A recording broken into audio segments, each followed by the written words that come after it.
আসসালামু আলাইকুম। আরএস টেকনোলজির পক্ষ থেকে সকলকে জানাচ্ছি আন্তরিক মোবারকবাদ। তো আমরা আজকে নতুন আরেকটা বিষয় নিয়ে আলোচনা করব, কিভাবে আমরা মোবাইলের minute card, MB card active করব সে বিষয়ে আলোচনা। তো মিনিট কার্ড অ্যাক্টিভ করার জন্য সবসময় মেন ব্যালেন্স অ্যাড করতে হবে, ব্যালেন্স। তারপর আমরা এখানে আসব, রিচার্জ অপশনে আসলে এখানে কার্ড লেখা আছে, তো কার্ডে ক্লিক করব। যদি আমরা একটা জিপির কার্ড অ্যাক্টিভ করে দেখাই, সেক্ষেত্রে আমরা বাই নাও ক্লিক করব।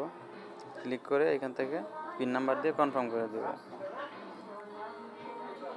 কনফার্ম করে দেওয়ার পর আমার কার্ডের পিন নাম্বারটা এসে গেছে। তো যে এখানে লেখা আছে যে copy card, copy card click করবেন। তারপর কার্ড নাম্বারটা আপনার এখানে চলে আসবে। এটা আপনি হোয়াটসঅ্যাপ অথবা মেসেঞ্জার যে কোনো এক জায়গায় পেস্ট করে বসাই দিবেন। বসানোর পর এখানে আমাদের কার্ড নাম্বারটা এসে গেছে। তার মানে এটা হচ্ছে আমাদের কার্ড নাম্বার, এই যে উপরে যেটা 25। তো কার্ড অ্যাক্টিভ করার জন্য এই নিয়ম অবলম্বন করুন। তাহলে আমরা কি করব, গ্রাহকের মোবাইলে *5555*, পরে কার্ড নাম্বারটা দেখে দেখে উঠাবো। তারপরে হ্যাশ ক্লিক করব। হ্যাশ ক্লিক করে এখানে কার্ড নাম্বারটা লিখতে হবে আর কি, 252325। এভাবে কার্ড নাম্বার দেখে দেখে উঠাবেন। তারপর হ্যাশ দিয়ে পরে কল দিলে আপনার মিনিট কার্ডটা অ্যাক্টিভ হয়ে যাবে।